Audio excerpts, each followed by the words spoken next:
O Ribatejo vim parar ao Porto? É uma história longa, comprida.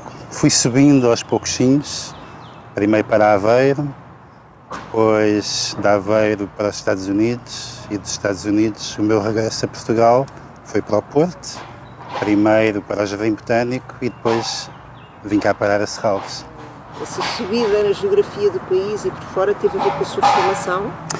Teve bastante a ver com a minha formação, com a minha apetência mais para estas terras mais a norte, mais frias, com uma vegetação um bocadinho diferente do que eu estava habituado mais no sul, não é? Por isso, naturalmente, havia alguma coisa que me puxava cá para cima. Quanto mais para norte, melhor. Continuo a gostar muito das minhas raízes, mas havia aqui qualquer coisa que me puxava para norte e felizmente vim cá, acabei por vir parar ao Porto, que é uma cidade que eu também sempre gostei muito. Esta área não era a minha área de eleição, a minha área primordial era a arquitetura. A sua formação é em ordenamento do território, onde é que tirou em Aveiro. Em Aveiro. E depois fiz a especialização mestrada em arquitetura paisagista já nos Estados Unidos. Nos Estados Unidos, sim. onde? Em Massachusetts, em Amherst. Em que altura é que foi? 2002, 2005, 3 anos. E depois regressei e fui convidado para vir para o Porto. Quando foi para os Estados Unidos ainda não tinha formação profissional, foi ainda... Em arquitetura paisagista não. Tinha paisagistas na família e tinha muita apetência para as plantas, sempre tive, para os jardins, mas não tinha formação de universitária, vá lá, na área que depois adquiri lá. Adquiriu lá. Então regressa a Portugal dos Estados Unidos, vem para o Porto. Exato. Porquê? Porque me convidaram a vir. Quem é que o convidou? A arquiteta Teresa Anderson. A arquiteta Teresa Anderson. Sim. E convidou para vir expressamente para onde? A integrar a equipa dela da arquitetura paisagista no Jardim Botânico, onde ela lecionava o curso de arquitetura paisagista. Eu já a conhecia a Teresa de longa data, já tinha sido a minha orientadora de tese de final de curso em Aveiro. Isso tenho uma ligação muito forte com a arquiteta Teresa Anderson. E foi através dela que não só que fui para os Estados Unidos, mas depois que regressei a Portugal e para o Porto especificamente. Muito bem. Então, e depois teve muito tempo no Jardim Botânico? 2 anos. 2 anos no Jardim Botânico? 2 anos no Botânico e depois vim para cá, também com a Teresa. Também com a Teresa. O João lembra-se em que ano que isso foi? Foi em 2007. Setembro. Setembro de 2007. Sim. Por isso está quase a fazer muitos anos. Quase outonal, não é? Exatamente. Entrou aqui no outono. Entrei no outono, que é a minha altura preferida, para ver estas coisas a mudar. Então, quando o João chega aqui ao parque, já conhece evidentemente muito bem o parque? Não muito bem, tinha vindo cá, estava no Porto há poucos anos, tinha vindo cá 2, 3 vezes, por isso conhecia do ponto de vista do jardim, mas nada do ponto de vista da gestão e da manutenção. É claro que temos sempre uma ideia do que é preciso fazer, mas só quando entramos e pegamos no assunto a fundo é que nos apercebemos de facto da complexidade que é gerir um sítio destes. Pois. O João, essas 2, 3 vezes que veio cá anteriormente, o que é que achou deste jardim, deste parque? Maravilhoso. Sim. Lembra-se o que é que o seduziu mais? Ora bem, eu vinha da América, que tem uma riqueza de vegetação brutal, não é? E lembro-me que uma das coisas que me chamou mais a atenção foi começar a ver espécies aqui que eu conhecia de lá, ou que tinha conhecido lá, tinha visto lá pela primeira vez, aqui no Porto em geral. Antes de ir gostava muito, mas não percebia nada, percebia pouco. Dos nomes das plantas, era mais uma coisa, era quase um hobby, gostava de admirar, mas não tinha o conhecimento científico. Depois adquiri lá e fui cultivando sempre, continuo a cultivar diariamente esse gosto e conhecimento pelas plantas. Por isso lembro-me quando cheguei aqui ao Porto e em Serralves em particular, na grande diversidade que havia, não só de Portugal, mas da América, da África, da Ásia, do mundo inteiro, que se podia encontrar aqui. Por isso sim, foi uma coisa que me chamou logo a atenção, a riqueza de espaços, a diversidade de espaços. Temos tudo, do formal ao informal, ao intermédio, por isso nunca nos sentimos aborrecidos, há sempre alguma coisa diferente para explorar por aqui. Lembro-me que isso foi muito apelativo. Essa primeira vez, dei uma volta geral. Das outras vezes, lembro-me que vim especificamente à procura de algo. Lembro-me que vim à procura de magnólias em flor no inverno. Houve um ano que me lembrei de fotografar o maior número possível de magnólias em flor no inverno. E sabia que cá havia as brancas. Havia ali e ainda está ali na entrada. Por isso lembro-me que vim cá com esse objetivo. É claro que depois há tanta coisa e eu gosto muito de fotografar. Por isso vinha sempre com esse objetivo de registar o que via. E que é algo que eu continuei a fazer, mesmo quando já cá trabalhava, sempre a registar o que acontecia no parque. E então, depois teve essa experiência no Jardim Botânico e há um belo dia que a arquiteta Teresa Anderson... Foi quase assim. Foi? Conte como é que foi. Ora bem, por outros motivos, a Teresa necessitou de voltar a Serralves e precisava de ajuda.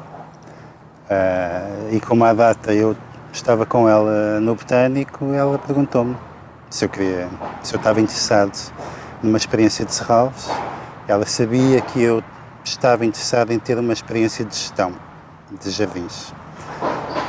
Qual é o melhor sítio para aprender sobre gestão de jardins no Porto? É, sem dúvida, o Parque de Serralves, pela sua complexidade. Por isso vinha um bocadinho a medo, de início com algum receio, não sabia bem se ia conseguir cumprir o que era suposto, mas sim, foi amor à primeira vista desde o primeiro dia que cá entrei. Eu lembro-me que de início, se calhar o primeiro mês, o meu dia começava a dar uma volta pelo Parque de Serralves, a ver o que é que estava bem, o que é que estava mal, o que é que estava a acontecer, sempre a fotografar. Por isso tenho um grande registro fotográfico do Parque de Serralves, de todos os anos em que cá estive. Por isso a embrenhar-me, a conhecer, a tratar o parque por tu, basicamente.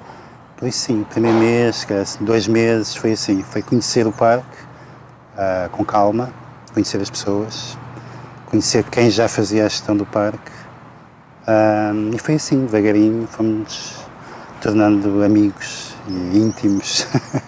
E foi assim o início em Serralves. O que é que sentiu quando começou a ver o parque de forma mais próxima, não é? E a registá-lo e a ter que cuidar dele de outra forma? E em articulação com isso, quais é que eram os principais desafios então nessa área da gestão que eram colocados? Ora bem,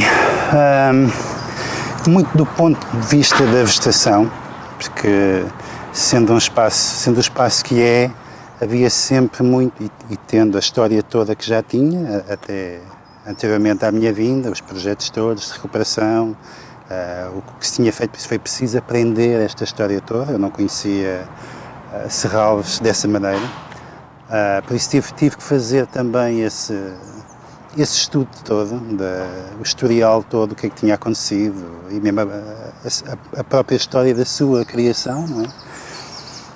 E depois, de facto, era a vegetação aqui o elemento, para mim, pelo menos, de maior peso na gestão diária ou sazonal dos espaços, porque é uma coisa que está sempre a mudar. As plantas não duram para sempre, morrem, como nós, e houve sempre muita preocupação de manter a imagem deste espaço. A imagem, o que varia ao Conde de Vizela em 1940. Não via isto, não é? Estava tudo mais pequenino, mas tentar manter essa memória do que nós conseguíamos ver, de coisas que foram morrendo e que nós fomos sempre tentando substituir, sempre com esse fim, preservar a imagem da Quinta do Conde de Vizela, do ponto de vista da vegetação, da paisagem. Por isso, para mim, confesso que foi sempre essa a minha principal preocupação, manter a vegetação. Porque este parque também é o que é pela vegetação que tem. Se nós retirarmos tudo e plantarmos só sobreiros, ou só quercus roba, fica lindo na mesma, mas é outro parque. Já não é o Parque de Serralves, já não é o Jardim do Conde de Vizela, é outra coisa, igualmente bonita e valiosa e importante, mas não é o Parque de Serralves. O Parque de Serralves é, ou devia ser, aquele elemento que foi criado para o Conde de Vizela em 1932, ou a partir de 32 pelo Greber. Por isso houve sempre muito essa preocupação. É claro que depois todo o resto, os caminhos, gestão de caminhos muito complicada em Serralves, pelas suas características, saibros, que se degradam com muita facilidade, gravilhas, tudo isso que é preciso estar sempre a repor, sempre a vigiar, sempre a acompanhar, para conseguir manter aquela imagem dos saibros rosa de Serralves, que só há em Serralves. Uma das imagens de marca do Parque de Serralves, os seus saibros, a sua vegetação, os jogos de água do Parque Central, tudo operacional, porque eram de facto aquelas grandes imagens emblemáticas do parque. Por isso sim, houve sempre muita preocupação nestas áreas de acompanhar e manter e de preservar e melhorar às vezes também. Em termos de conservação, em termos de recuperação, quando o João entra havia assim algum desafio em particular? Não? Qual é que era o que suscitava mais a sua atenção? Os saibros. Apesar do parque ter atravessado um projeto de recuperação que à data era bastante recente, pela sua característica, são saibros sem aglomerados, quando vem a chuva vai tudo. Não vai tudo, mas vai indo. Por isso, quando nós viemos para cá, já se notava muita degradação no saibro. Por isso, lembro-me que essa foi assim a primeira grande intervenção, repor saibros, ao nível do parque. E depois outras, ao nível da vegetação também. Na Alameda, lembro-me de fazermos uma limpeza geral à Alameda, com uma grua altíssima que ultrapassava a copa das árvores, por isso um trabalho pesado. E foi logo, não foi logo no primeiro ano, mas foi nos primeiros 2 anos de estar cá que se fez essa operação também. Por isso, assim, de memória, coisas grandes que terão acontecido logo de início, estas duas. Mas os saibros era uma coisa que tinha que se fazer todos os anos. Depois do inverno, fazia-se uma avaliação, ok, onde é que temos que intervir? Por isso era algo que estava sempre presente e orçamentado e planeado, porque já sabíamos que ia acontecer. Um bocadinho essa ideia, não é? É um cuidado permanente, não é? É, permanente, permanente. Às vezes passava um bocadinho a ideia que se o parque teve um grande projeto de recuperação há 2, 3 anos, agora não é preciso fazer nada durante 10 anos. E não é verdade, de facto, é constante. Constante, uma atenção constante. Exatamente.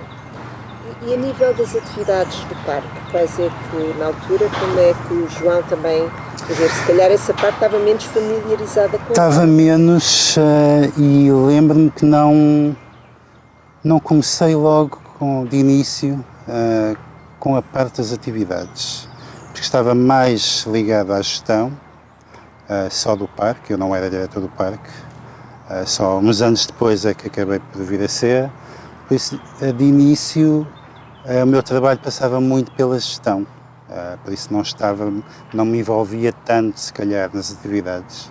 Não me lembro quando é que fiz a primeira visita, confesso, mas não foi logo de início. Havia um serviço educativo que desenvolvia muitas das atividades no parque, mas atividades da direção do parque no parque, penso que havia algumas visitas, mas que não era eu que as fazia, e depois participava também na organização de conferências. De início fazíamos pelo menos uma conferência por ano, e aí sim, eu envolvia-me na organização da conferência, mas no parque, efetivamente, só mais tarde é que eu comecei a envolver-me com mais afinco. Quanto tempo é que o João esteve mais nessas áreas de gestão? Nos primeiros 3 anos estava mais ligado só à gestão e conferências, e apoio na organização de conferências. Só penso, posso já estar a cair em erro, a memória já vai falhando, mas penso que já só depois de ser diretor é que comecei a desenvolver outro tipo de atividades no parque, que não existiam até à data. Muito ao nível de visitas mais focalizadas, mais direcionadas para a vegetação, para a história do jardim, feitas pela direção do parque, feitas por mim. Possivelmente fazia visitas se me pediam, se vinha algum pedido lá de cima do museu para vir receber alguém, acompanhar alguém, aí sim, eventualmente teria feito antes de 2009, penso que foi, já não me lembro, acho que passei a diretora em 2010, já não me recordo bem. Por isso até 2009 as visitas que eu faria seriam nesse âmbito. Era preciso receber alguém, vir mostrar o parque a alguém, a algum convidado da Fundação, e eu fazia esse... Tinha a percepção da singularidade do parque? Achava sim, que era, sim, completamente. Impedida. Olha, sim, várias. Dimensão, começa logo, tem uma dimensão que não tem paralelo no Porto, mesmo em Portugal, que é Luz, Sintra, por aí, mas aqui no Norte e no Porto, um parque com esta dimensão não há. Este é singular, ou não há já houve se calhar, neste momento não há. O desenho do parque, um desenho também singular, a época em que é criado, não há nada com esta dimensão criada em Portugal nessa altura. Início do século XX, década de 30, e depois lá está a riqueza da vegetação, a diversidade de espaços, tudo isso é o conjunto que o torna um espaço singular e muito especial. As pessoas que o João acompanhava nessas visitas ficavam maravilhadas, como eu, sim. Sim, porque eu tentava sempre transmitir aquele carinho que eu já tinha, que fui cultivando pelo parque, e quando nós gostamos de alguma coisa e estamos a defender alguma coisa, depois quem está sintonizado consegue captar, não é? E por isso sempre tive esse cuidado também de mostrar a importância do espaço, que estava a mostrar a quem nunca o tinha visto. Por isso, modéstia à parte, acho que as pessoas saiam sempre maravilhadas com o que viam. surpreendidas? Surpreendidas, acho que sim. Penso que sim. Não é difícil. Não é difícil em dois sentidos, não é? Porque as pessoas quando chegam a Serralves, de repente não têm ideia de encontrar um parque. E depois encontrar um parque com este perfil, não é? Então, o João passou a diretor em que circunstâncias? A Teresa saiu por razões pessoais, e eu fiquei, e eu continuei cá, e basicamente durante um ano, penso que foi um ano e picos, segurei as rédeas e mostrei o que valia, se calhar, e era preciso contratar alguém, contratar um diretor, e a Fundação achou que eu estaria em condições de assumir esse cargo. Foi aqui uma prova de confiança e foi assim, foi de uma forma bastante simples, já cá estava, já conhecia os cantos à casa e ao parque, e acho que foi um voto de confiança e fiquei um bocadinho à experiência e foi assim que a coisa aconteceu. E depois acabei por ficar mais 6 anos. Ficou então diretor até quando? Até 2016. 2016. Portanto, 2010, 2016. Foram 6 anos de sim. Quais é que foram agora depois, então, como diretor, as suas... Que ideias é que tinha? O que é que achava que devia e podia fazer? Tinha recursos, tinha equipa? Tinha uma equipa, uma grande equipa de jardineiros, também muito dedicados, que me acompanhavam sempre no que eu precisava, pois não tenho nada a dizer sobre os jardineiros do Parque de Serralves, muito sabedores, Hoje em dia, às vezes é um bocadinho mais difícil encontrar quem saiba tanto sobre plantas, por exemplo. Eles sabiam, conheciam, estavam cá há muitos anos, por isso foi uma ajuda preciosa que tive. E a minha ideia para o parque era sempre valorizá-lo de alguma forma. Todas as razões que eu me pudesse lembrar que viessem servir a esse propósito, valorizar, dar a conhecer o Parque de Serralves, porque eu tinha a perfeita noção que muita gente não conhecia e se calhar não conhece o Parque de Serralves. Então era arranjar formas de trazer pessoas ao parque e de verem não só o macro, mas também ver o micro, ver aquilo que não se vê, que os nossos olhos mais destreinados não reconhecem. Por isso havia muita preocupação de fazer coisas diferentes. Não era só uma visita ao parque, uma visita ao jardim, mas dá-lo, por exemplo, a conhecer em várias épocas do ano, para ver a evolução do parque ao longo do ano, ver coisas com mais pormenores, ver o parque à noite, coisas simples, numa tentativa de ir atraindo o público. Os grandes eventos são importantes, mas os pequenos também são. Pelo menos era assim que eu via a coisa. Um grande evento, nós temos uma visão, se calhar mais a correr do espaço, serve para pensar, se calhar quer vir cá noutra altura, e depois é preciso criar essas outras alturas para as pessoas de facto virem e entrarem mais no parque, tal como eu entrei no início, conhecê-lo por baixo da pele. E essas atividades serviam um bocadinho para isso, vir à noite. Quem é que tem experiências de vir passear no parque à noite? É uma experiência fabulosa. E ninguém saía indiferente, asseguro-lhe. Porque de facto é algo que acontecia uma vez, duas vezes por ano, em ocasiões muito especiais. Tinha uma logística também agarrada que era especial. Mas valia muito a pena e as pessoas saíam maravilhadas, vir ouvir morcegos à noite no Parque de Serralves, fazer sessões de astronomia no Parque de Serralves, coisas que as pessoas não esquecem e fica aquela memória. Por isso havia muito esta preocupação de fazer estas pequenas atividades mas que ficavam no coração. Para além depois das grandes atividades também que se faziam. Quais eram os públicos mais interessantes, mais difíceis, mais sedutores?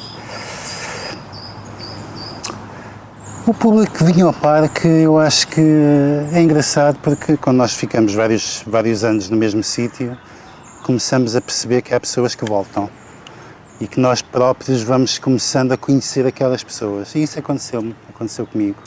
Havia pessoas que vinham sempre, ou quase sempre, às minhas visitas, eu já as conhecia, porque de facto criava-se aquela relação com o parque e as pessoas vinham. Mas penso que no geral era sempre um público interessado e que vinha com vontade. Era de tudo. Dos mais velhos aos mais novos, bebés de colo, vinha tudo. Mas acho que havia vontade de conhecer, havia desconhecimento também, claramente, de pessoas que vinham, vamos lá ver o que isto é, mas havia muita vontade de conhecer, isso sim. Era sempre público interessado. Isso nota-se quando nós fazemos uma visita e se calhar passamos metade da visita a responder a perguntas, é um bom sinal, é sinal que há muito interesse. E isso de facto acontecia aqui.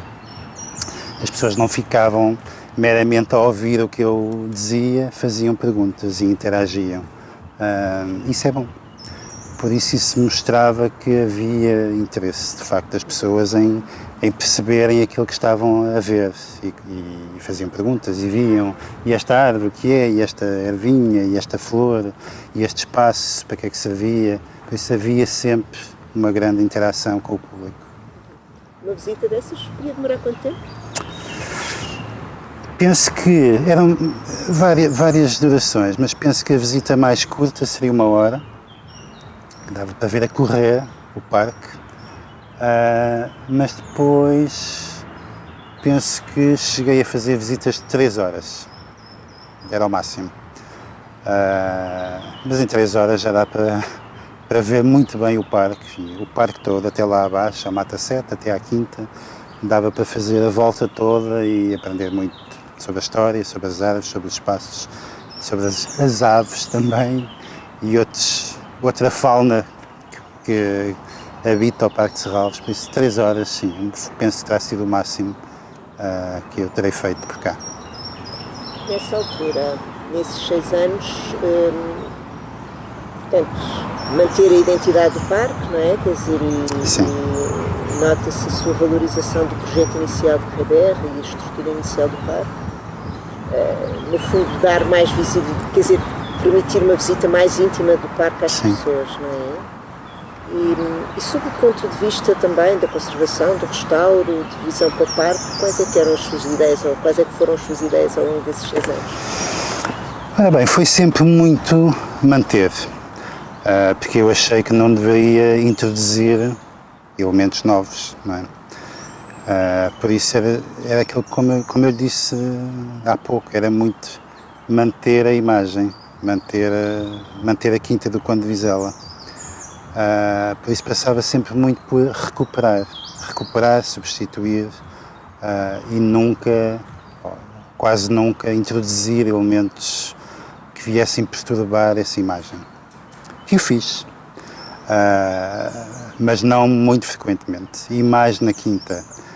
Lembro-me mas sempre do ponto de vista da valorização. Por isso, lembro-me que valorizámos, fizemos um projeto de valorização dos espaços em volta do assento agrícola, com novas plantações de fruteiras tradicionais portuguesas, mas sempre coisas que não viessem ferir aquela imagem que nós queríamos manter, ou preferencialmente gostávamos de manter. Por isso foi sempre como pezinhos de lã, sempre com muito cuidado para cumprir esse objetivo.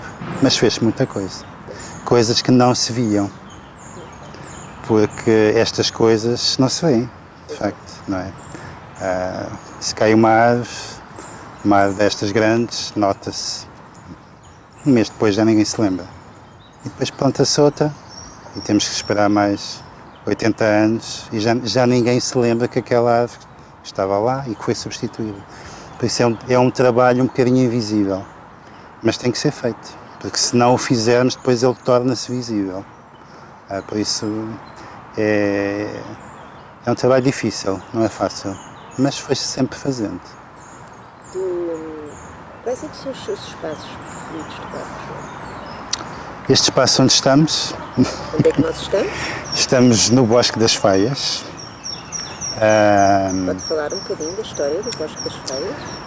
Não há muita história a contar sobre o Bosque das Faias. Sabemos que não fazia parte da propriedade original do Conde de Vizela, a Quinta de Lordelo, que ele herda em 23. Pertenceria a uma das propriedades que ele adquire posteriormente. Há alguns resquícios aqui de um desses jardins, algumas camélias centenárias que já cá estariam, mas tudo o resto será consequência do projeto do plano de plantação. Teria sido um jardim, de algum particular antes? Alguma parte da propriedade, sim, teria sido jardim. Mas depois tudo o que nós vemos atualmente é de facto uma criação de Greber, dos anos 30. A maior parte destas árvores são dessa altura? Serão dessa altura, inclusive as faias que lhe dão o nome, que é uma árvore... Mas só adquire o nome de Bosque das Faias mais tarde? Mais tarde, sim. Já na altura do museu? Já penso que até antes do museu, já não me recordo bem. Depois muda de nome e quando a Teresa vem comigo, voltamos a nomeá-lo Bosque das Faias. Penso que a história é assim, já não me lembro bem, mas penso que sim, porque de facto, na altura, a faia, apesar de haver muitas outras espécies neste espaço, as faias eram aquelas que se destacavam das outras. E continua a ter uma grande presença e daí nomeação de Bosque das Faias. Terão sido todas colocadas cá pelo Ribé? Eu penso que sim, não, todas não, minto, porque há aqui algumas que nós vemos que são mais pequeninas, que já terão... São posteriores, mas são posteriores. Anteriores não deve haver nenhuma. As mais antigas são dessa Serão altura. dessa altura. E o que terá escolhido as faias? O que é que tem a ver com este... Ora bem, eu acho que ele tentou, porque são tantas espécies novas, ele tentou criar um espaço de grande diversidade florística. Por isso há mais faias sem ser aqui, mas aqui de facto neste espaço foi onde ele as utilizou mais. Por isso acho que ele tinha na cabeça, ele pretendia obter aqui alguma coisa quando investe na plantação de faias com carvalhos americanos. Penso que havia mais faias de carvalho americano aqui. Havia aqui uma intenção de criar um bosque de caducifólias, colorido no outono, com diversidade sazonal. Não sei se era isto que ele pensava, é isto que eu deduzo que ele terá pensado, tal como depois coloca as liquidamas na Alameda, alguma ideia muito concreta, Alameda com liquidamas, outras espécies no Parque Central, outras no lateral. Por isso há aqui uma intenção de criar espaços diferentes. E aqui calhou serem as faias e os carvalhos americanos que eu imagino que ele conhecesse bem, porque ele faz muita carreira nos Estados Unidos, especialmente na zona onde os carvalhos americanos, que são os carvalhos vermelhos, onde eles são nativos, por isso teriam um contacto forte com a espécie. As faias é uma espécie europeia, muito comuns em França, pouco comuns em Portugal, mas uma espécie que ele também conhecia bem, de certeza. Por isso eu penso que será muito uma tentativa de criar diversidade. E aqui ele pegou nas faias e nos carvalhos americanos como peças fundamentais e depois pontuou com outras espécies o espaço. Mas nem umas nem outros conhecidos aqui, muito frequentes aqui no Porto, pois não? Até... Com esta dimensão não, mas lá está, decorre tudo do facto de o parque ter uma dimensão que também era nova, não era? Por isso aqui é tudo mais, é tudo maior, e penso que porque a faia, o carvalho americano se calhar não era tão comum, mas as faias sim, é uma espécie europeia com alguma presença nos jardins do norte, mas o carvalho americano se calhar não tanto. Mas não sei bem a história, quando é que o carvalho americano chega a Portugal, não sei se é o Greber que traz, se calhar não, mas aqui tem uma grande presença também. E nós estamos aqui com esta faia lindíssima por alguma razão especial? Gosta dela? Gosto muito desta faia. É a sua preferida? É a minha preferida. Não sei porquê, acho que tem uma presença protetora. E tem uma dimensão que as outras não têm e tem uma cor que as outras também não têm. Há mais uma ou outra por aí, é uma faia de folha vermelha, mas que cria esta grande cúpula aqui por nós, por cima de nós, que nos protege e que é deslumbrante ao longo do ano. Por isso sim, foi assim uma daquelas árvores que me chamou logo a atenção quando a vi pela primeira vez, e que fui sempre cultivando este carinho por esta árvore. É assim. Era aqui o seu lugar especial quando estava cá na direção do parque e estava em... Às vezes. Era o seu refúgio também? Não só, todo o parque. Vinha muitas vezes pensar.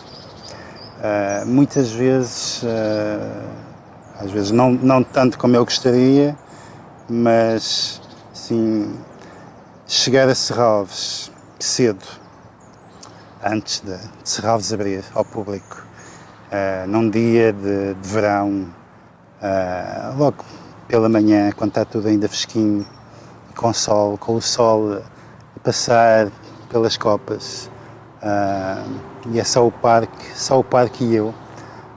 Esses momentos são inspiradores e relaxantes e ajudam a clarear a cabeça. Ou então num dia de nevoeiro também. São momentos de paz e o parque consegue proporcionar, para quem está disposto a isso, consegue proporcionar essas sensações de paz, de reflexão. Por isso sim, vinha algumas vezes fazer essa reflexão matinal ou ao final da tarde para o parque e ajudava bastante. E aqui era naturalmente um dos sítios onde eu vinha. Eu sei que o parque é bonito ao longo do ano todo, mas qual era para si o momento do ano mais bonito? O outono. O outono. O outono, porque a primavera também é bonita. A primavera é o renascer, mas o outono é especial em Serralves, pelas cores, porque isso é uma coisa também que se destaca muito no parque, pela sua diversidade florística. Tem muitas caducifólias. E que no outono se transformam de uma forma muito especial, com a cor, e o parque ganha outra vida, apesar dos dias ficarem mais quentes, mais frios, a paisagem do parque fica mais quente, pelas cores, são cores quentes, por isso sim, o outono é a minha altura preferida, não só em Serralves, mas em geral, mas a primavera é muito bonita em Serralves, e até o inverno é sempre bonito vir a Serralves. No inverno vemos o parque com mais luz, vemos a forma das árvores, das caducas, vemos os ramos. Agora no verão não vemos, ou vemos mal, está tudo mais denso. No inverno o parque transforma-se de uma forma muito forte, não é? Muita luz, muitas árvores despidas, por isso nós lemos melhor a vegetação do ponto de vista da sua estrutura e depois na primavera vem tudo outra vez, é o regresso. Vêm as cores das flores, as cores das folhas, que também são diferentes. Por isso também é uma altura muito especial. Depois no verão é assim a altura mais, que está tudo mais ou menos igual, é a altura dos verdes, que também é bonito. Assim, um dia de não muito quente, com sombra, é sempre bonito ver. Em termos de gestão do parque, durante esses anos, quais foram, sob a sua direção, quais foram as coisas mais difíceis de superar, de resolver, de lidar? Muitas. Mais difícil, não diria difícil, mas mais complexo, a recuperação, uma nova recuperação dos jogos de água do Parque Central, porque implicou a desmontagem de todo o sistema, substituir imensa coisa, e foram meses, por isso toda a preparação, depois a execução, sim, foi algo bastante, não foi difícil, mas foi moroso e minucioso e trabalhoso, essencialmente.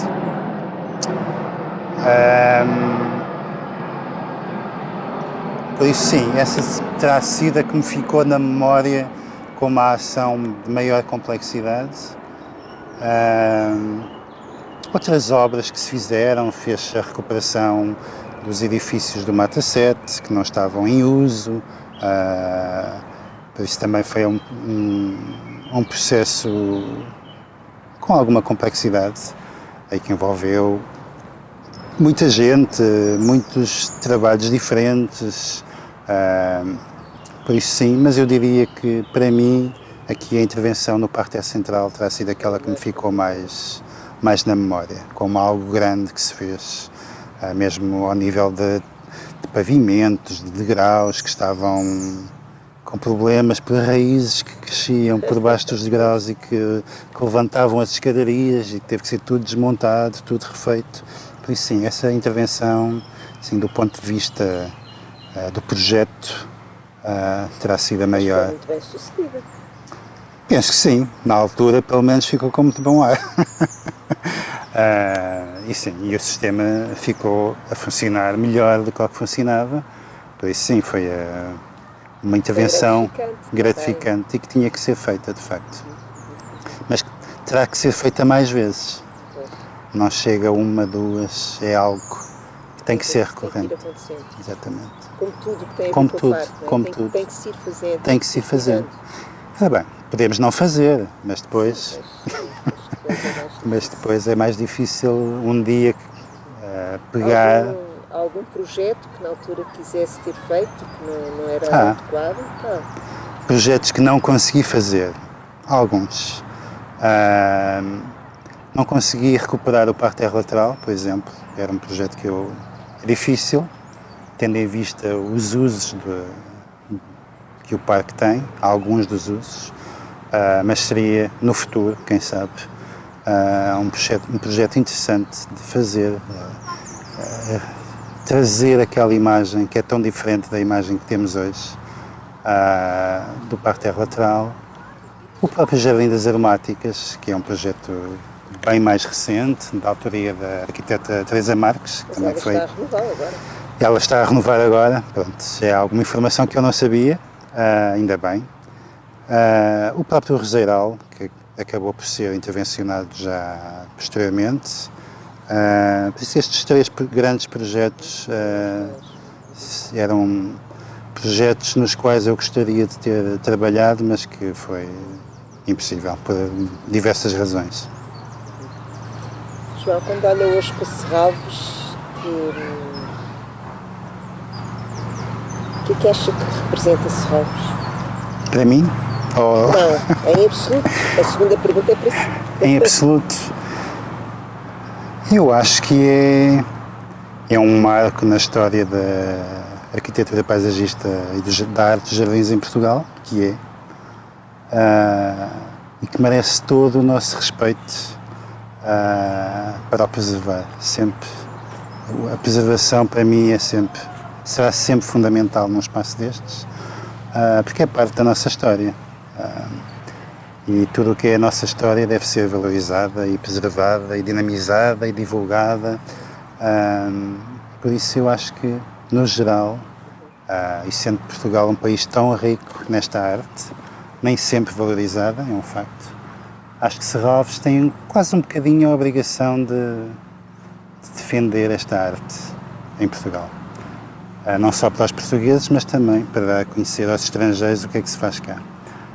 Por isso acho que Serralves tem aqui, poderá ter, e tem, responsabilidade nesse âmbito. E assume-a. E assume-a. E para o João, o que é que significa Serralves? Para mim, Serralves será sempre um espaço de muitas memórias, boas, más, assim, como é normal, não é? Mas muitas boas memórias. E também é um espaço onde eu aprendi muito, onde eu conheci muita coisa nova, onde me cruzei com muitas pessoas, com gente de todo o mundo. Por isso, sim, é um misto de sensações, de emoções. O balanço será sempre positivo, como é óbvio. E é um espaço que fica sempre cá, no coração, não é? Porque foram muitos anos. Foram 9 anos da minha vida dedicados ao Parque de Serralves, por isso, assim, nos meus melhores anos, em que eu estava cheio de energia. Por isso, sim, é um lugar especial, será sempre.